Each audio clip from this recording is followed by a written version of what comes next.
Yo, check it. 9th and 10th regions, stand up. I say stand up.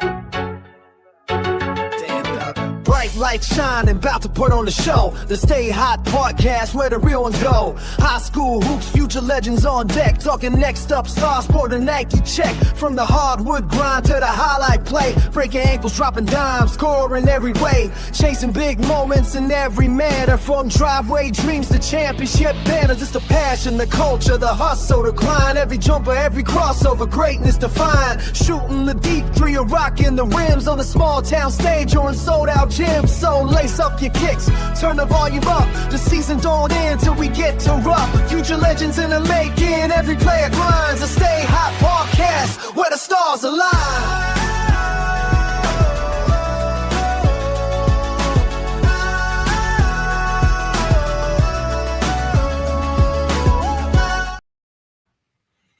Welcome, everybody, to the StayHot podcast, our postseason district tournament edition. Coach Patrick Kelsch alongside me is the newest member of the 10th Region Hall of Fame, Link NKY's own Evan Dennison. And Evan, congratulations on the Hall of Fame. When I read that, I wondered if you even knew that you were up for consideration. No, It's a big honor. It's well-deserved. And, you know, I think the thing that I like most about it is a lot of times when people leave our region, you know, I often think of Fleming County, Bath County, Estill County, some of those teams that were once in the 10th. And I do think the girls do a good job of trying to reach out to some of those schools. But, you know, with you being in Northern Kentucky for the last few years, I often wonder about how many other people, you know, that leave the region that we don't remember or appreciate what they did while they were here. But, you know, your work at the Ledger Independent at the time you were in the 10th region was, you know, second to none. And I think I've told you that before, but just, you know, we've not had anybody that covered the region since you. So congratulations on that. It's a big honor. Thanks, man. It caught me completely off guard. It's funny you say that because Travis Skaggs texted me the day that list came out. He said, congrats. And I was like, what? What are you talking about? And he said, Hall of Fame. I said, what? I still didn't know what he meant. And then he sent me the list of the people that got inducted, and it caught me completely off guard, but greatly appreciated. And it feels good to, you know, be recognized for that and the time put in Maysville with the 10th region and you know, everything that was there. And you know, I still got a little bit of a footprint on it with the 37th district, but you know, kind of I guess maybe pass that torch to 10thregion.com or whatnot, and you know, some of the local you know, papers there that are around. But you know, I do miss it. I miss a lot of the communities that you know, really had a lot of pride in their team, and you don't see that as much up here in Northern Kentucky. A lot of transient communities. I mean, that's just how it is. You know, there's a lot of people moving in and out, and a lot of new businesses coming in. But you know, it's definitely a great honor, and looking forward to the banquet on the 22nd of March. And I'd love to go to the girls' region championship game that day, but that's actually the first day of the 9th region boys tournament all day. So I may miss that, but I'll definitely be there for the banquet to, you know, get recognized. And I know you know this, and most of our listeners know this, but that's the one thing that I feel like even on the boys and girls side both that the 10th region does really well is, you know, their Hall of Fame banquets and their all region banquets, and they do a very good job of recognizing the student athletes of the 10th. And, you know, as did you with your coverage. And I think, you know, just what made you so different was I saw you show up at Robertson County on a Wednesday night. You know, I saw you at St. Pat games. I saw you at, you know, the small schools. You wasn't just covering Mason County, or you wasn't just covering,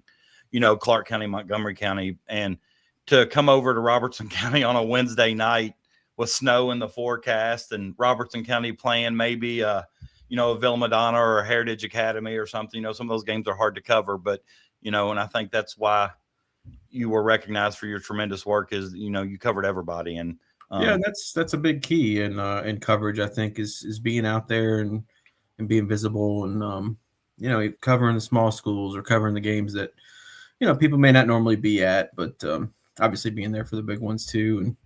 And getting ready for a lot of fun here in the next few weeks. Favorite time of the year. It is. It's probably the best time of the year, not only because it's winding down but just because, you know, you're getting to the point of even even the one seeds of the district now are one and done. You come out and don't play well, or you don't show up, or, just don't bring it. There's a chance that you could have just played your last game. And I think that's what makes it, kind of exciting in the best time, because you don't really know what's going to happen. You don't really know what to expect, because it's earned the name March Madness for a reason. And I know we're still in late February, but strange things happen this time of the year. So everybody's got a legit chance. And that's what I think makes it fun to watch and, to keep up with. Yeah. Like you said, one and done. Although I guess district, you can go 1-1 and still advance, but you got to win that first one for sure. Right. And yeah, because every district in the 10th now seeds. The 39th held out for as long as they could, and I know every district in the 9th seeds. And the 9th district was, I didn't realize until I was doing a little bit of research earlier that they have several 5-team districts. Yeah. They got the quarterfinal game or whatnot, but those are a lot of times those are, solid matchups in the 4 or 5 matchup, and teams playing just to even get to the next day. Right. And it's, a 4-team district's a big difference than a 5-team district. Just, the amount of games you play. For example, you look at some of the teams in the 33, 34th, 35th districts or whatever. For example, I know Ludlow, Villa, play each other. Maybe I saw something. And, whoever wins that game has to win another one just to get to the regional tournament. Whereas in the 10th, you win that first game, you all automatically punch your ticket to the regional tournament. So, and then you got like the 37th girls where it's only 3 teams. And, Campbell County's already in the region tournament. Right. And, and I guess that's where the regular season means a whole lot. And, shout out to the KEBC players of the region, or players of the year this year that are, I know on the boys side, I think the 10th region was Malachi Ashford. 9th region was who? Athens McGillis, which I think this past week against Central was the first time I'd really had a chance to watch Athens play. And he's the real deal. He's good. And, it's the 9th region has such a stack of players that could all win that. And, and I think we talked about it off the air a little bit, and we're not going to talk about it much, but I think a great debate sometime would be, how only the players of the region, the players of the year and the KEBC are the only ones who really get nominated for Mr. Basketball. You talked about the 11th region, Jake Feldhouse definitely earned that. He should be considered. But then we talked about, was it Brian Station? Third top 3 scorer in the city of Lexington for a career. And because he wasn't voted as the player of the year, he's not even considered as a Mr. Basketball candidate, which is, kind of a bad deal, but that's the way they've done it for years. This isn't anything new, but even up here, I would take Anthony Blacker over half that list of KABC award winners. Right. And no disrespect to those guys, but that's the truth. And typically, some years it's a split, so it maybe gives another guy, a chance, to be in there with that group. But I feel like that kind of takes away votes, though, too, because then you got 2 guys within the same region, and half are voting for him, half are voting for him, and that's primarily where you're probably getting the majority of your votes. So, but it's going to create an interesting race to Mr. Basketball. I would say Feldhouse is the front runner. Just he's got that last name obviously that carries a long way in this state. But like you had mentioned pre-show, Jacob Spurlock from Boyd County's going to have his name in the mix. I think Jonathan Moss from Davies County should get some consideration as well. And Jeremiah Jackson from St. X, he's a heck of a ball player, and it's going to be an interesting race. But to me personally, I think Feldhouse would be the front runner as we speak right now. Well, and Jake had a really good game this week against Covcath and almost looked dominant at times. He just looked so strong with the basketball. He's hard to defend, and he is capable of stepping out, knocking down a deep shot, which kind of makes you have to guard him, all over the floor, and you can't just, back off and let him shoot. He's able to keep the defense honest. But I just wish to, and I know they – and you probably know more about this than I do, but like for the Kentucky Indiana All-Star game, I know the the players of the year get a tryout, but they also let so many kind of at-large bids, if you will, like so many other players they can invite to tryouts, which I think is a good way to do it. I mean, because there's obviously players who didn't win player of the year that'll make that team and contribute to that team. So maybe they can do something in the future with the players of the year and the Mr. Basketball, because I mean, Amari Owens, with his career, not only his career is, just the season he's had this year, deserves, consideration. And that leads us to another question, another time maybe, is the Mr. Basketball, is it a senior season award or is it a career award? And I remember having this discussion with Dante Allen. Dante's career numbers are remarkable, can't take away what he did, but he only played in like 12 games as a senior due to an unfortunate knee injury. He was still able to win Mr. Basketball, which I'm glad he was. But, do you look at that award as is that a senior season award or is that a career award? But since only seniors can win, right? Yeah, that year alone, I think it proved to me it's a career award. Right. Because, I mean, you got to think who he was up against. Kiki Tandy and David Johnson. David Johnson's in the NBA. Right. Tandy had a heck of a career at Xavier. Kiki had a very good college career, and I want to say he's probably playing overseas, making a lot of money. Right. So, I mean, to me, that's a career award. I think there's no ifs, ands, or buts about it. Ohio does it differently because they allow juniors, sophomores, freshmen, whatever, to win it. And I think that to me shows like then that's that year. Like if that kid is a junior, look like he's the best player in the state, then yeah, he wins it then. I think LeBron won it 4 years in a row when he was in Ohio. So I can't imagine why. I mean, right. He was pretty good. But those are just some fun topics. And I think at some point in time, maybe, I don't know, next year, or maybe even sometime this summer when I get bored or, whenever, just to have Kayla Van Hoos on from the KBC. She does a great job with that. Just, kind of pick her brain on if there is anything new coming down. Are there going to be, seniors who don't win player of the year that can also be considered for Mr. or Miss Basketball? But, we can't answer all those questions tonight. But tonight, of note on that is they haven't announced the coaches of the year, the KABC. That'll come tomorrow, apparently. Yeah. Which was weird because they usually do it right after they name the players of the year. But and I think the email we got, and I don't know if you get those emails or not, but they wanted to have like the coaches have their own time and not share this, which there's no coach in the high school basketball, I think, that cares about that time. The kids earn that time. We don't care about splitting that time, or honestly, that's not the awards. We'd much rather our kids win an award than us anyhow. But which, if you're looking at the 9th region right now, who do you feel are the top 2 or 3 candidates to win Coach of the Year? Good question. I mean, because honestly, how people vote isn't necessarily how it's going to show. Yeah. I mean, people have their biases. I think Jake Thielen has the front running edge just of what Covcath was able to do. But going into the season, I think we all knew clearly they had the best team.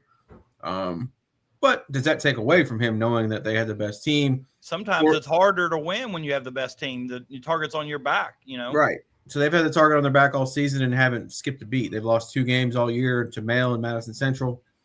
And, they're going into the tournament rolling. But strong candidates. I think Nick Dorning from Ryle, he's been on the show. They've played a really good season. They just set program record for single season wins in a season. You take Rod Snap from Newport. If anyone would have told me before the season they're going to win 18 games this year, I would have said you're crazy. Yeah, and they're 20-8 going into the that's right. That's right. Because they won their 18th against Beechwood. I was at that game, and then they won 2 more that week to get them to 20. So, but you could just look. I mean, I'm just looking. You mentioned, Covcath, but Listerman Highlands is 23-5. Mike Walker's done you talked about that several times on the show, is what kind of job he's done at 20-4. And Mike was going to be my third guy that I was going to say as the candidate. As far as the 3, I think there's Nick, Rod, and Mike Jake. Challenging Jake. Yeah. I think that's all 4 of those guys have a solid argument. And it's just crazy that, and Listerman and Highlands, they've done good, but my thing with them is just I haven't seen a marquee victory on their schedule. I think Holy Cross might be their best win. That's no knock on them. It's no, I think it's absolutely not. I think it's just a matter of the way their schedule played out. But those 4 would be my top 4 candidates. I'm looking at the 9th here, and the 9th has 6 teams with 20 or more victories, and Rao's got 19. Yeah. Then you go down a little bit, and you've got a couple teams with 17 victories. I mean, the 9th region's tough, and I honestly thought, and I don't know the 9th like you, but I feel like Nick Dorning and what I've seen from him and Ryle this year has been impressive. And then I didn't expect Lloyd, after losing E.J. Walker, to be as competitive as they are, and they had a big win this past week. So definitely, with Connor, and Connor's one of those teams that, don't have 20 wins, but they're good enough on any night to beat anybody, Yeah. So, but let's talk about that. I've kind of did this is the 33rd district here. I'm hoping I've got the things right. I kind of went off the KHSAA. Yep. Connor was the 1 seed there. No. No. Because Ryle is. But do I have it wrong? Connor Cooper's a 2-3 game. Okay, but it's up at the top. Okay. Yeah, maybe just because it's because they had the play-in game at the bottom. Yeah, and that's why. I mean, I got lazy. I could have went and did a 5-team bracket, but I went ahead and just did Boone County / Heritage just because, I already had a 4-team one done and designed, so that's what I went with. But just the times on. If you want to watch the Boone County and Heritage, will play on the 23rd. And the winner of that game on the 23rd will play Ryle on the 25th. That's a 5:45 game. Then you got Connor and Cooper on the 25th at 7:30. Any surprises there, or do you expect Ryle and Connor to be in the finals? Connor Cooper was a dogfight the first time they played. Cooper led the whole game. Missed some free throws late. Connor had a chance to tie it on a layup. Finn Loudon missed a layup. It went like toilet bowled around. Crazy sequence. The ball got batted out.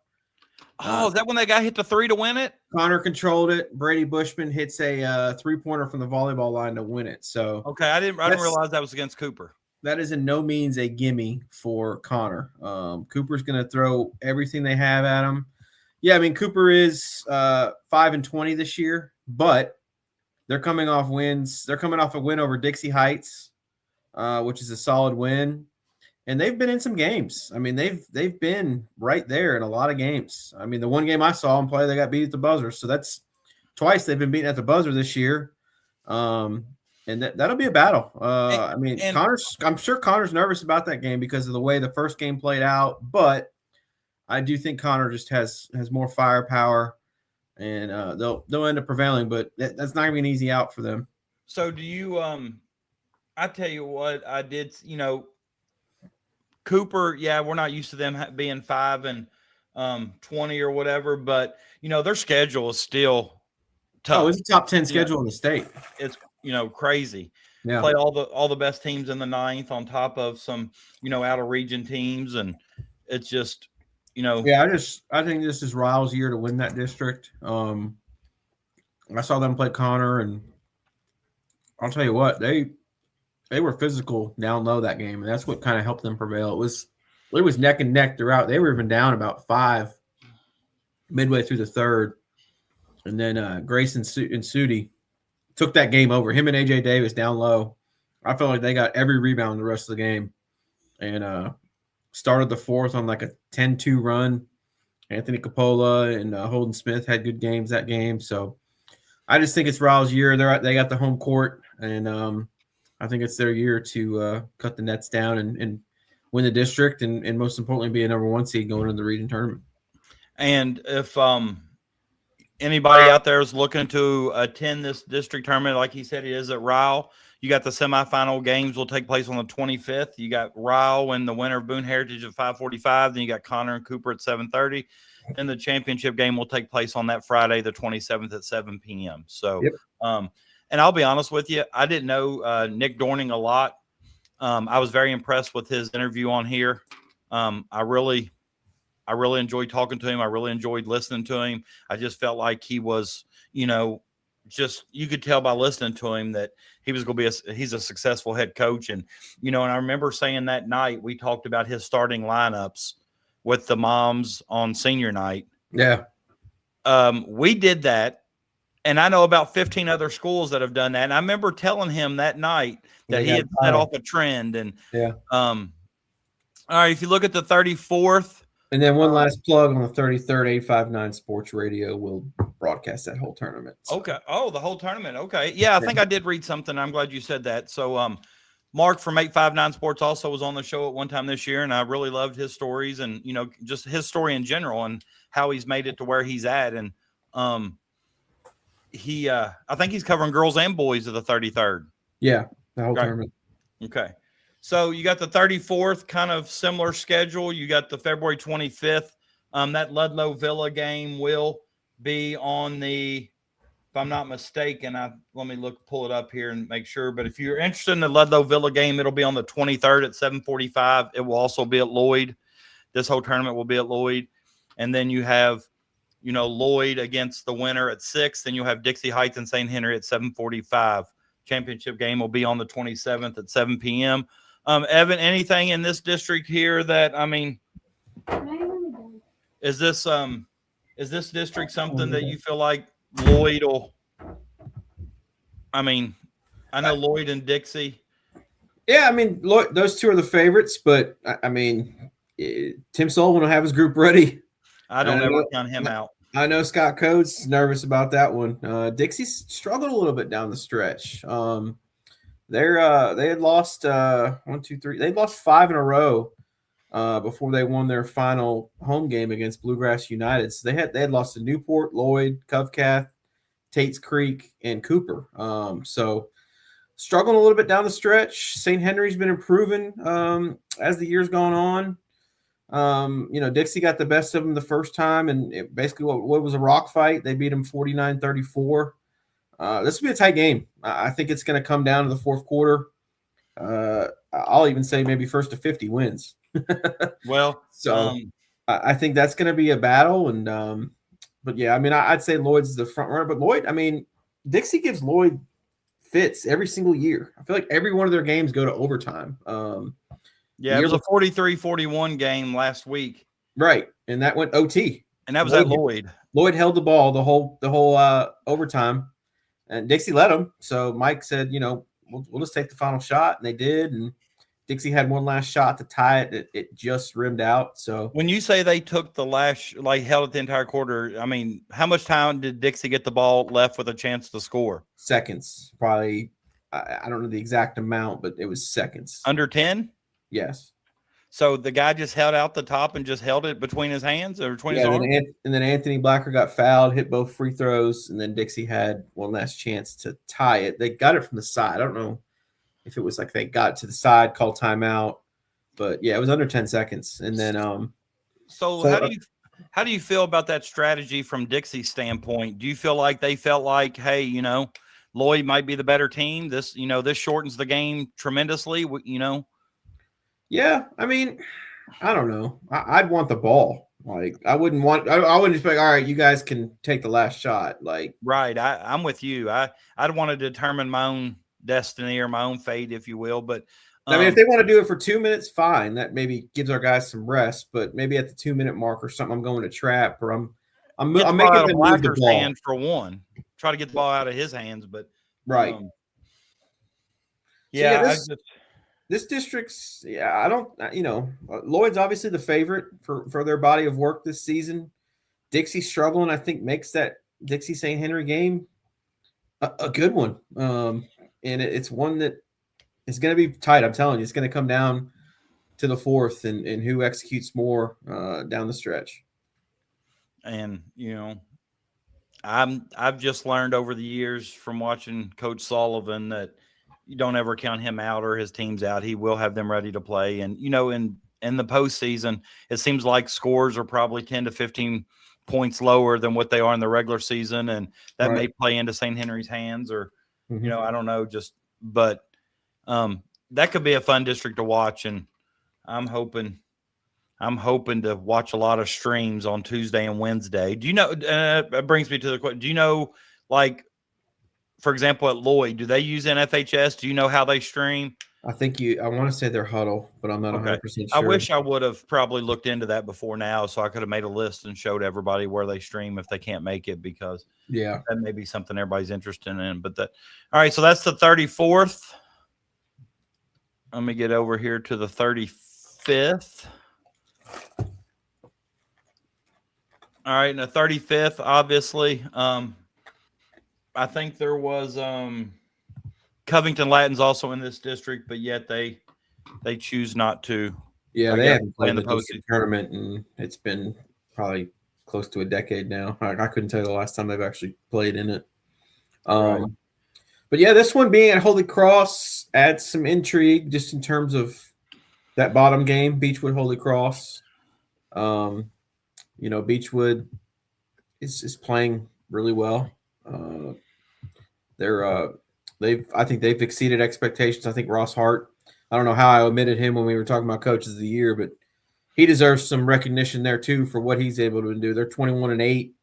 I don't think many people expected that. They were barely in the top 10, I think, preseason in terms of the 9th region, and now they're staring at potentially being one of the last 8 standing in terms of making the region tournament. And those two schools are separated by like hundreds or thousands of points in the RPI, like very, very like 0.62 and 0.605, like, so very close in RPI for those two schools. So, and they split their 2 meetings. Holy Cross got them in the All A, 62-51. And then Beechwood got them back on February 6th, 58-46. So this one's going to, it's a tough call. I like what Beechwood's done this year. Holy Cross, to me, has struggled a little bit here toward the second half of the season, but I think some of that had to do with some health. They were trying to get some guys back, and looks like they're back to full strength now. I'd probably give them a slight nod because, 1, it's their home floor, and 2, they have 3 seniors that have been doing this a long time with Luke Arlinghouse, Nate Rominger, and Brady Gabbard. And I think when it gets down to this late in the season and you got guys that have been here, done that as seniors, that makes a big difference. Where Beechwood, maybe, they're a little younger. Dylan Top-Miller is only a sophomore. He hasn't really seen moments like this, despite an incredible year from him. The sophomores really opened up some eyes. But I just think when it comes down to clutch time, I'm picking the seniors in this one, where Holy Cross would then play Covcath. And, shout out Holmes. Holmes had a solid second half of the season. Looks like they had won. They almost got right back to 500. They were playing a really good stretch of basketball from about January 23rd to February 14th, where they won, looks like 8 of 10 games. So they went 8-2 in that stretch. One of those games, it was a very tight game with Dixie where they lost. And then they lost their final 2 to Cooper and Harrison County. But, this is just a tough district when you got, the three teams we've already mentioned. But shout out to Coach Ellsburn and, having those guys, turn things around here in the second half of the season. Because at one point they were like 4-12 and finished the season strong. In that stretch that you were just talking about, they also won their NKAC conference tournament. Right. So, maybe not on the level of a Covcath, Beechwood, or Holy Cross this year, but definitely some success to build upon. And shout out Mark McCutcheon. He won the Division III Player of the Year.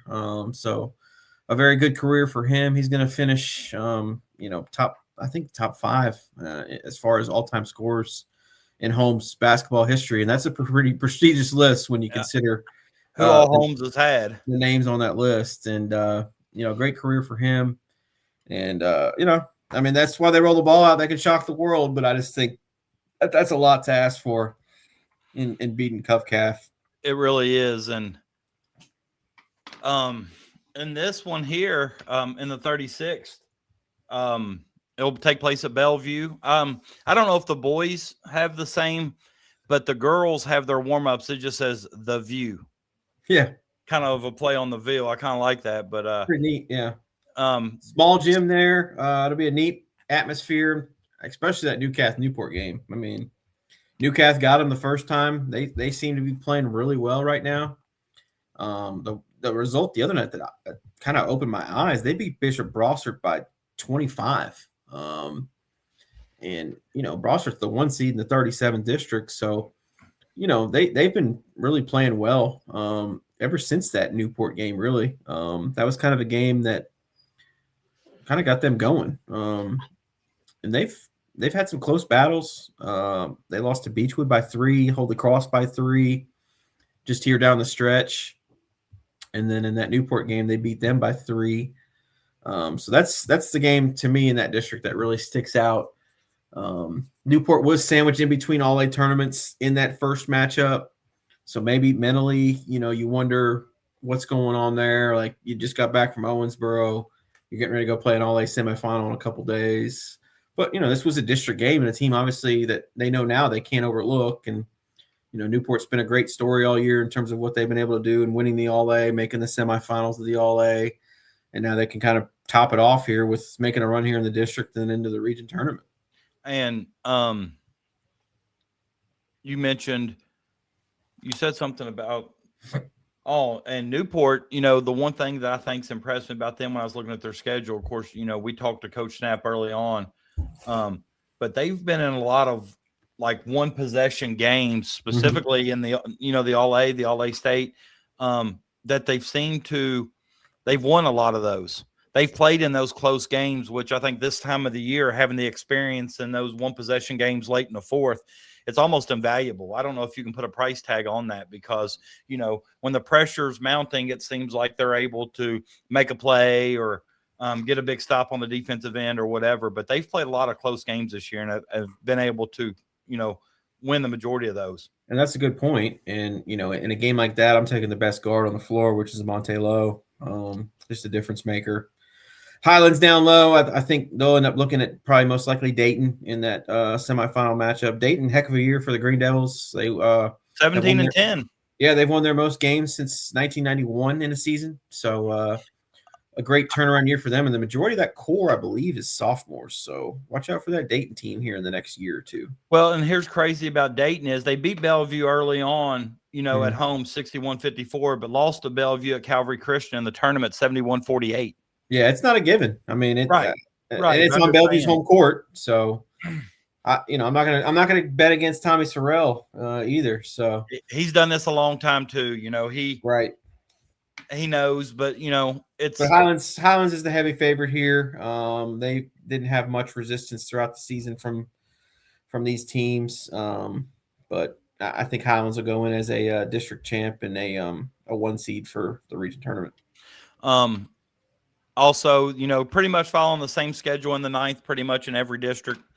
That Bellevue-Newport game, it will be on the 23rd at 6 o'clock at Bellevue, and then the semifinal games will start at 6 and 7:45, and then the championship will be on the 27th, which is Friday at 7 p.m. So pretty much in the 9th region, I like how all the districts pretty much follow the same schedule. 15 minutes. I don't think it's like that in the 10th, but it makes my job hard, man. I don't know where to go.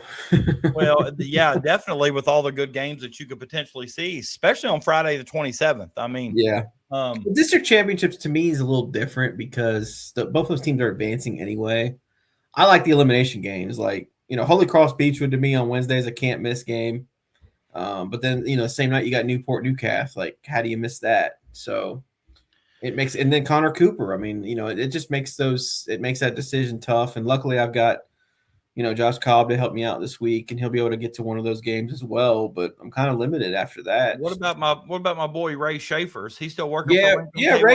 Ray covered the state swim meet for us this weekend, and then he's got state wrestling this weekend. So, we got a budget here at Link, so I can't have him out every single night. So we'll have Ray most likely helping out with region tournaments. And I don't think that's another thing that I haven't thought of. A lot of people, with the streaming that takes place now, you can almost cover a game from home.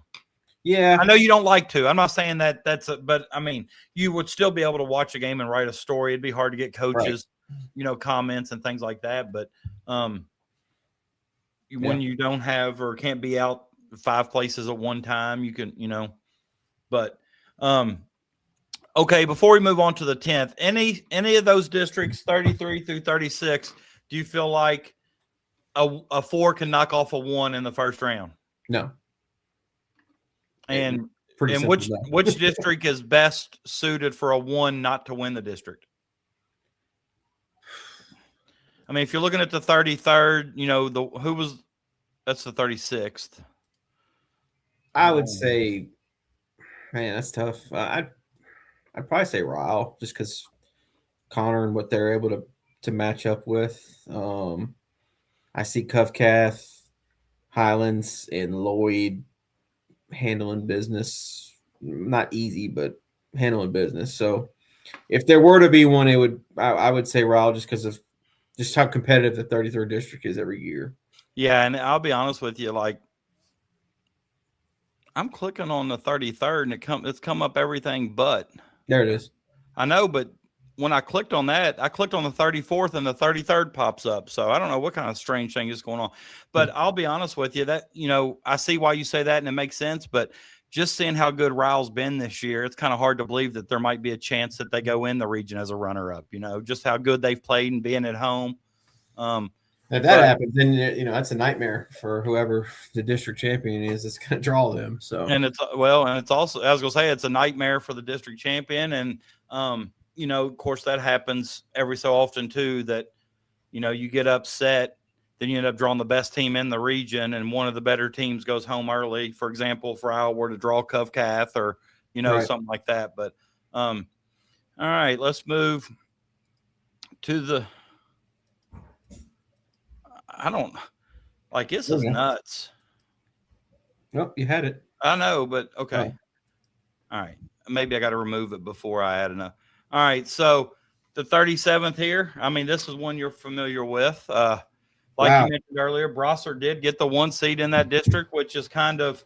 It's so weird seeing that top matchup. That's a 1-4 game. Yeah. And normally probably the 2-3 most times, but, Campbell County, doesn't win the 1 seed in the district this year. And they, I'm not going to say luck out because Calvary's had a solid season and, but, they avoid Brossard and Scott. Calvary's 19-10, nothing to kind of sneeze about, but, Campbell County beat them by 36 earlier in the regular season, at Calvary. So, when I said, all it said was at Campbell County. Is this Campbell County Middle School for those that may want to tune in? Yeah, every year it's typically there because it's a bigger gym than the high school, which makes no sense to me still.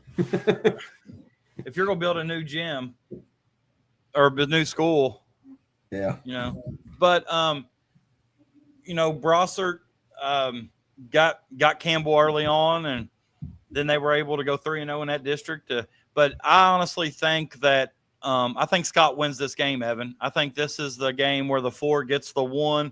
And because I think early on when those two teams played, I'm not so sure that Brossard played Scott with Ben Brown.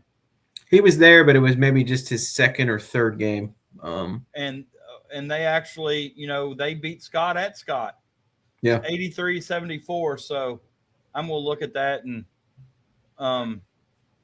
Ben Brown's put up ridiculous video-like game numbers here recently. I think he scored 50 a game, and but I think this, and I could be wrong, but I'm thinking Scott wins this game. It's a total toss-up to me, which is crazy for a 1-4 game, but that's just how. But it also shows the parity in that district and how good and competitive that district is. Right, and Scott, I think where they slipped up was losing to Calvary. Early in the season, 49-40. And then, like we said, they got Ben Brown. I think he started right around January 12th. Yeah, he scored 14 or 15. I just looked. Yeah. But he's obviously become a lot more comfortable. Yeah, he was about five games in, I believe, at the time they had faced Brossard. And, obviously he provides a difference maker. Brossard, a solid season for them after a rough year last year, obviously. But Ben Franzen kind of righted the ship there, and they've had some head scratching wins and head scratching losses, to where you just wonder which Brossart you're going to get that night. So this is a toss up. I mean, I honestly, if you were asking me to predict it, I think 5 times Brossart would beat Scott, 5 times Scott would beat Brossart. Yeah, and I see that. I just, in games like this, when it's two pretty even teams, if you go look at RPI once again, Brossart's 0.515, Scott's 0.512, so 0.003 of 1 point separates. Mm-hmm. Brossart finished 15-12, Scott 14-13. But normally in this situation here, you look for the team who's got the best player on the floor, kind of like how you mentioned with Lowe from Newport. I feel like Brown's starting to get a lot more comfortable in the Scott offense, and he's pretty well played half a season now. So I just feel like there's going to be an upset, and I just feel like this might be the best chance for one on. And I don't even know if I'd consider this really an upset. I know it's 1-4, but these teams are as even as you're going to find. Yeah.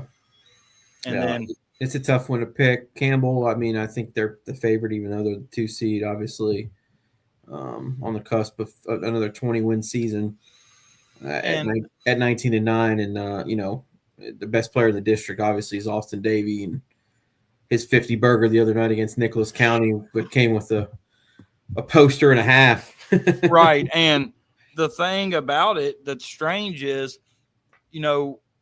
they needed all 50 from him just to win that game. It went into overtime. I think Nicholas County had a 4-6 point lead, maybe late in regulation, and got into overtime. And I think it was a kind of a back and forth type game in overtime. And Peyton Hatton almost single-handedly kept Nicholas County in it.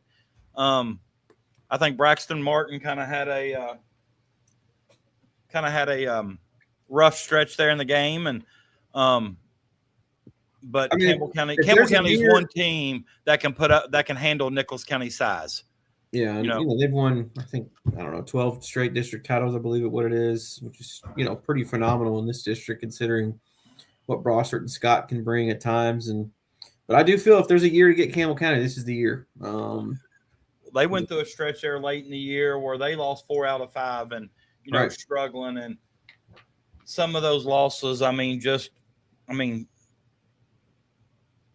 it just kind of, like you said, head scratching. But, Coach Souter, one thing I know, he's been to Calvary Christian twice since the, I guess the last 2 weeks of the season. I know he scouted them twice, and I know what kind of preparation Coach Souter will do. So I definitely don't think the first round game with Campbell will be much, but I look for Campbell County to bounce back and win that district. And if they play Brossart again, I don't even know if I think it'll be close the second time, But that's the 37th. If you'll look, both of those games on Tuesday the 24th starting. I don't know why they're starting at 5:35, but that's what it says. That's what it says on KHSAA. And like then those NFL kickoffs. Right. And then Calvary and Campbell will 7:30, and then Thursday night. And you'll see that some nights are doing championship on Thursday, some are doing some on Friday. So I'll post these on Twitter later, and you can screenshot them if you need to, or you can look at KHSAA scoreboard. But the championship game will be that Thursday at 7:00 p.m., which I'm hoping to be playing in my own district championship game on Thursday, so I won't be able to, watch that one. But I'm hoping to be playing the 38th. This one's at Pendleton County. Nicholas County, the 1 seed, Robertson, the 4. That game's on the 24th, which is Tuesday at 7. Pendleton and Harrison won't play till Wednesday, the 25th at 7, and then the championship game will be on Friday at 7. So the boys in the 38th are looking at 1 game a night. So a little bit different. I don't remember it ever being like this. Maybe my memory's just not good. But Nicholas County, obviously, in that top one. Brandon Henson, I know he got a big win to end the regular season. On Friday, beat Menifee County 94-69, 25-point win when they had lost to them, I think, earlier in that year at Menifee County. So, but, good win for Coach Brandon Henson, but I think he knows as well as we know that what kind of tall orders in place against Nicholas County one of Nicholas County's probably better teams since the early 90s. And then Pendleton and Harrison, I think this game has potential to be a really good game. Pendleton won both games in the regular season, won both games fairly easily.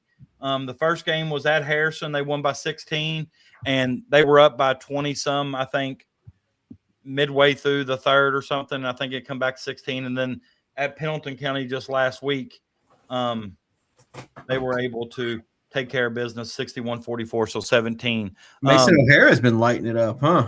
Mason O'Hara had another game the other night against I think it was Fleming County where he hit 10 threes. So he's had multiple games this year of 10 or more threes. And he's just a junior, right? Yeah, they pretty well play all juniors. They got Dawson Nichols is a senior and he starts, but he's really the only senior that gets a lot of minutes. RJ Sanders is another senior. It's the only two seniors they have.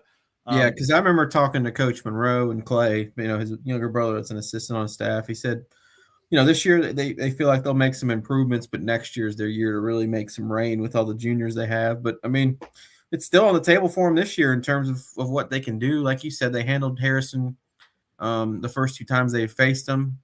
And then it's just a matter of being able to beat Nicholas, who beat them twice. I don't know if you saw either of those games. Yeah, I watched both of them because we do boy-girl doubleheaders. And right. Actually, at home, they lost by 10. They lost by 10 at Nicholas. But the game at Nicholas County was less than 10 in the fourth. Nicholas County jumped out. I think it was either their senior night or homecoming. I think it was their senior night. So Nicholas County came out with a little bit of adrenaline emotion. I think got a pretty big lead.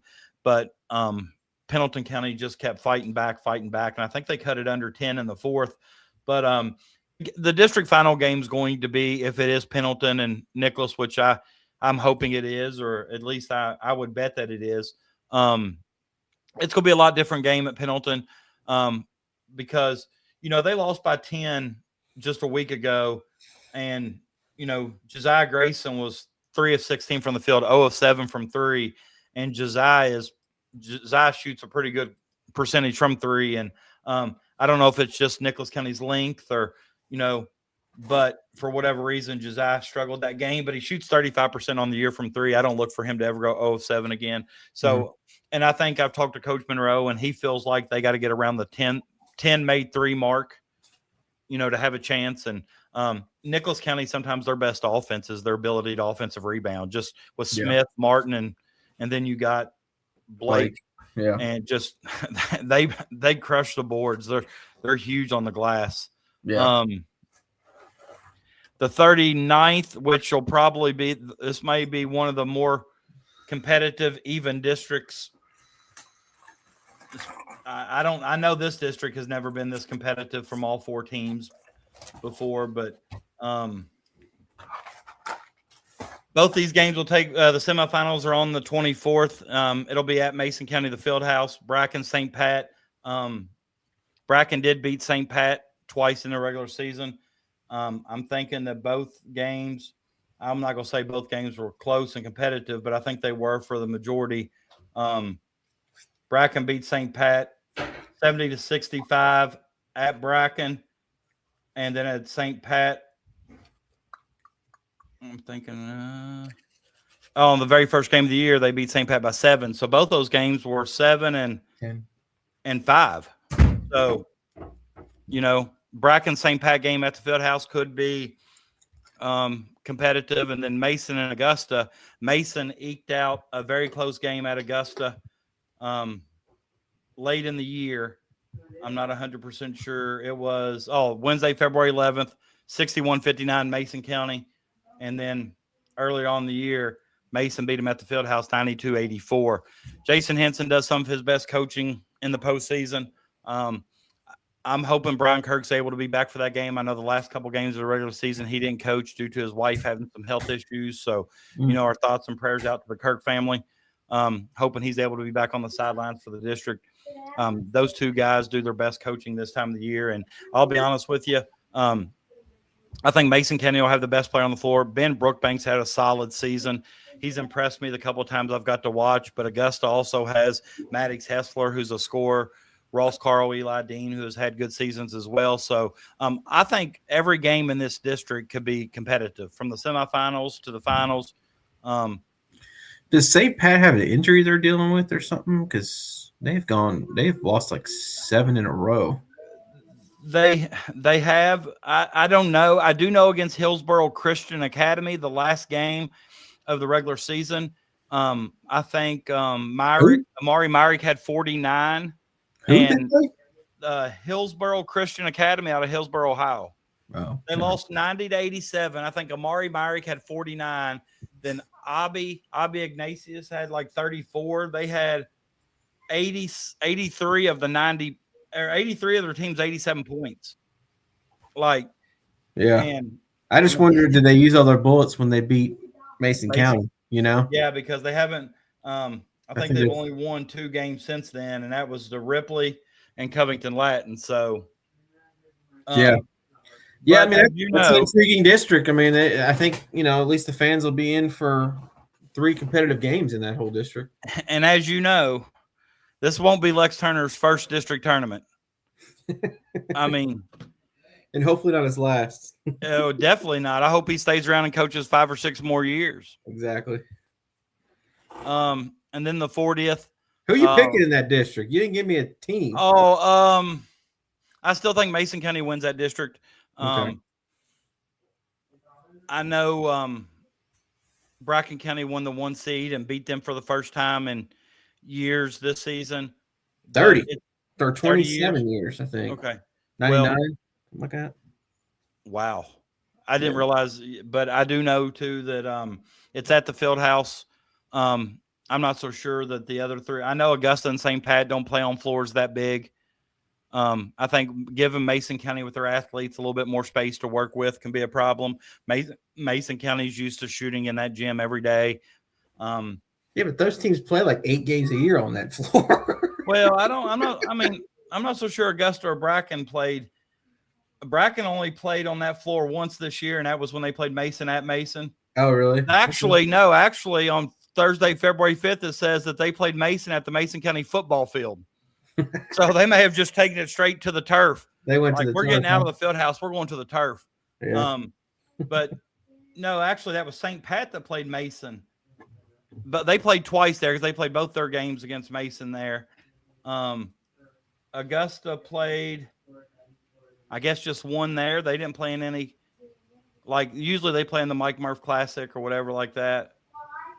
They didn't have any of that. And then, so normally you would be right, but I think this year Bracken didn't play but just 1 game too in the regular season. So I still, if I were a betting man, and I'm hoping my alma mater Augusta can pull it out. So I'm always going to root for the Panthers, but I just think Mason County on their home floor. I may pick differently if it was at Bracken County, but I'm going to go with Mason County. Gotcha. And then the 40th, and I talked about this last week, I think, or maybe it was the week before, where, Sports has pretty well said, Dr. Sports, Ivan Rice, had said that he thinks Bourbon County could very easily be near the top 3 teams in the region. Yeah, shout out Alan Martin, man. They've really turned this thing around. And then, but they're still top 3 in their district as well as, so kind of I wish they played Campbell County this year, because then they did. No, Campbell, but that was early in the year. Campbell beat them by almost 30. Yeah, but I think when Coach Martin talked about it, I don't know if they had everybody or somebody was out or somebody's become eligible since, or, they got a lot of players from Paris, and I don't know if they sat out until this January, this December, whenever, but I think he talked about that in his interview of how maybe not everybody. I mean, they're 12-5 in their last 17 games. So Bourbon's really turned it around. It's just that's where I think, pushing for a super regional. I know they're going to do it. Especially that district is. That's just. I mean, you got Moco, who's one of the second best team in the region, most likely, and then boom, you got them right off the bat, and then your season's over if you don't win that game. Where right, you get to a super regional, you lose that game, you still get a chance. And I don't know if they'll ever go to a super regional. I've seen some things I like about it. I don't know. Oh, they're going to propose it. Who, the 40th district? Yeah. I can't say I blame Paris and Bourbon County. Right. And I think the 37th will be on board. It's just a matter of being able to get the 38th and 39th on board. And, and That could be a discussion for another time because I would like to discuss it. And I mean, I'm also somebody that likes change and likes to roll the dice a little bit. So, Yeah. But Can GRC Bourbon beat Moco? can who Bourbon? No, I don't think so. Yeah. I know they're separated by 5 points in the RPI, 58 to 53, or actually 4.5. But when they played twice in the regular season, I'm not so sure that. I'm throwing the first matchup out the window, but I mean, even the second matchup, Moco dropped 91 and won by 91 to 23. 68. Yeah. I just, and I'm like you. If somebody voted Alan Martin for Coach of the Year, I wouldn't complain because I think he's done a tremendous job. Yeah. I mean, this year. I think it's him, Dustin High. I mean, obviously Coach Cook, what he's done, and then Coach Spencer Morris from Nicholas County, obviously.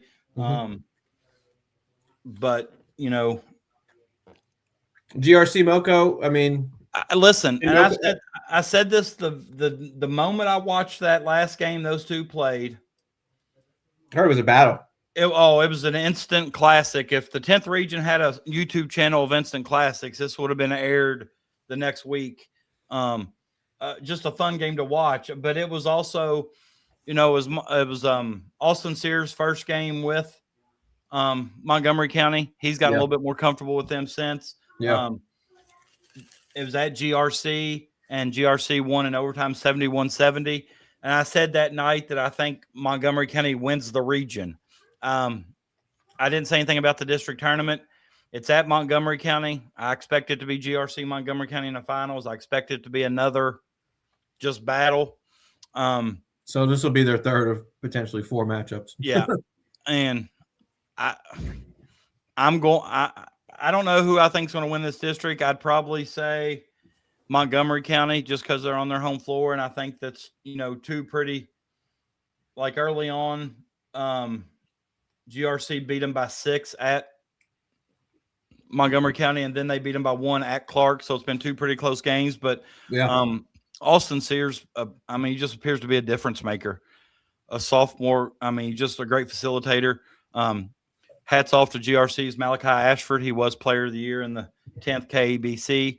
I don't think the 10th region boys have put out their all-region teams yet, honorable mention and things like that. That should be coming out this week. Okay. But I'm still sticking by Montgomery County to win the region. And I've been wrong before.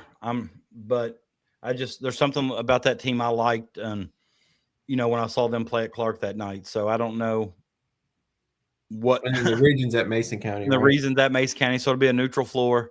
I love that. That'll be a fun one. Oh man. Unless Campbell or Nicholas or heck even Bourbon can play spoiler, but that's gonna be a tall ask of those teams. Yeah, and I hate that for Bourbon County. So, but yeah, you can make an argument that I wouldn't put them third just because of what Campbell did against the first matchup, but I'm putting them squarely in the 4th spot. And honestly, Nicholas County beat them by 20 back on December 8th. I don't know if they played again since then. They played the other night, I think, and Bourbon beat them. Bourbon beat Nicholas 59-55 on Thursday, February 12th. Right. And, so anything pre-January is tough for me to consider Bourbon results. But when you look from January on, I think they've just been a different team. Yeah, like you said, 12-5. So Moco Bourbon's your marquee game. Yeah, and being at Montgomery County, I'm going to take Montgomery County to win the district, and I'm also I'd predict Montgomery County to win the region.